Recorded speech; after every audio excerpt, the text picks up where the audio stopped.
Dubai is famous for building what seems impossible. But one of its most recognizable landmarks was built on something that looks deceptively simple, a small artificial island surrounded by the Arabian Gulf. The Burj Al Arab rises nearly 1,000 feet above the water, standing like a giant sail on Dubai's coastline. From a distance, everything appears perfect. But underneath the luxury, engineers faced a problem that could not simply be solved with concrete and steel. The hotel was not built on ordinary ground. Its island had to be constructed offshore, where waves, tides, and the soft seabed created an entirely different engineering challenge. Workers first had to create a protected foundation area before enormous piles could be driven deep into the seabed.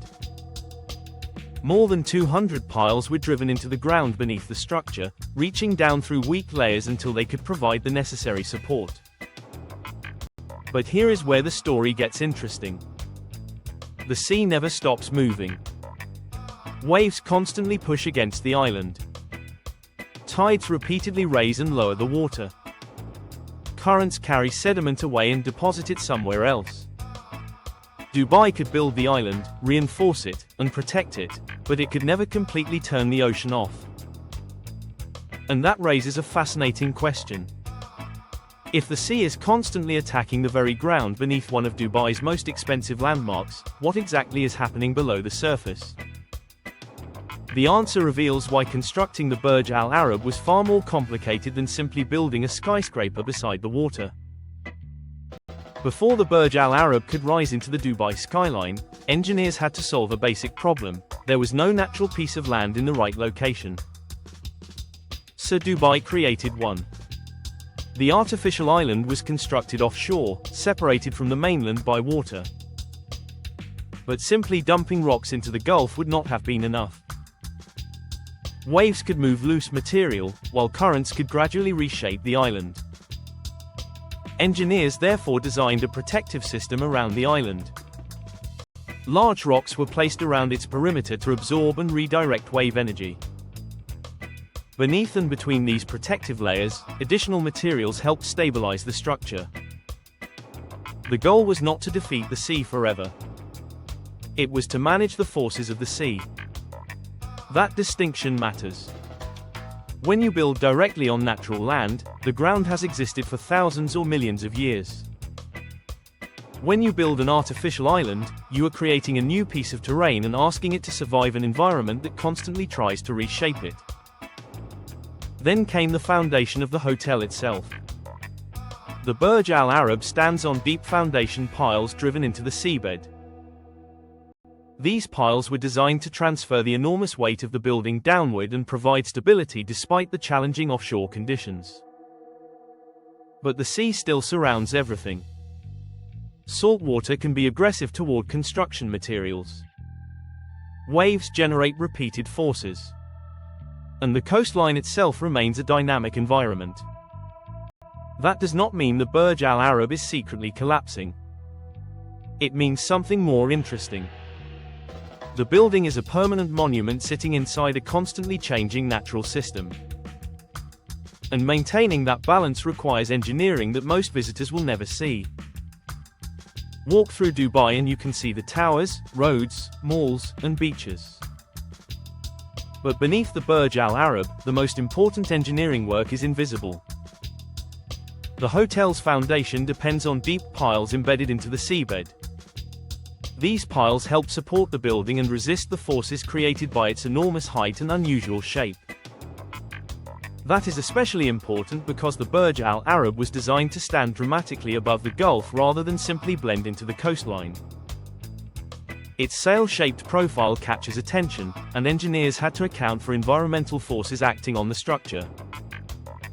Wind is one obvious challenge. The ocean is another.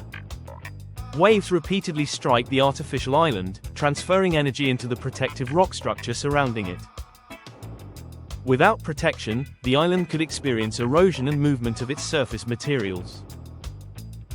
This is why the island was engineered as a system rather than a simple pile of sand. And yet, the sea cannot be completely controlled. Engineers can calculate wave heights.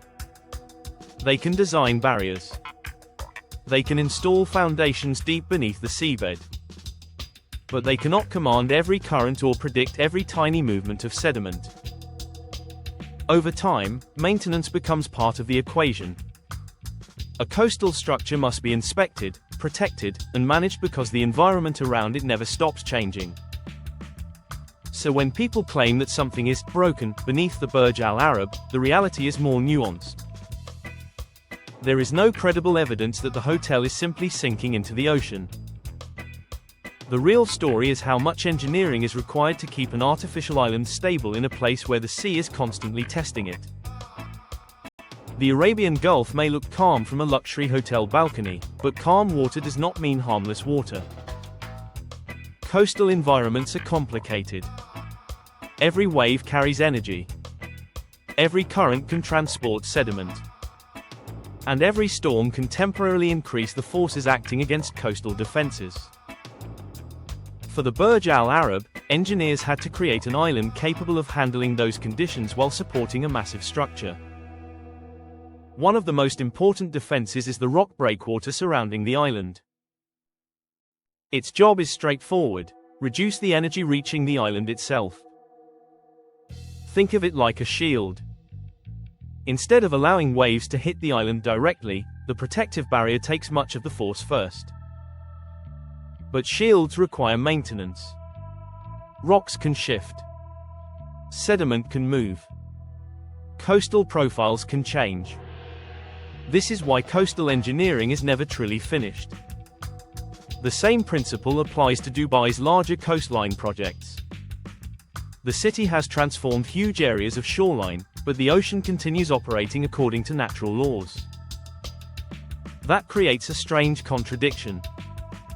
Dubai can construct islands where there was once open water, but it cannot make those islands behave exactly like ancient natural coastlines. And this is where the dramatic headline begins to separate from reality. The sea is not literally preventing Dubai from reaching the Burj Al Arab. There is no known disaster scenario in which the ocean has swallowed the hotel's foundation. Instead, the challenge is continuous protection. Dubai must constantly live with the environment it built into. The Burj Al Arab may look permanent. The ground and water around it are not.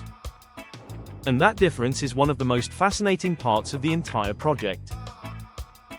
Dubai built one of the world's most recognizable hotels in a place where natural conditions made construction extremely difficult. Then it had to make that artificial island coexist with the sea. The ocean does not negotiate.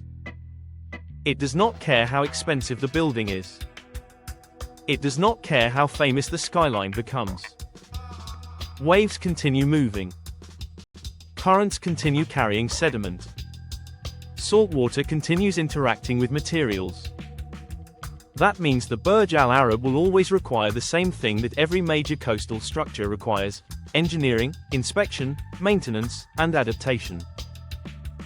Because the greatest challenge was never simply building the hotel. It was building something extraordinary in an environment that refuses to stand still. And perhaps that is the biggest lesson hidden beneath Dubai's famous sail-shaped landmark. Human beings can build islands.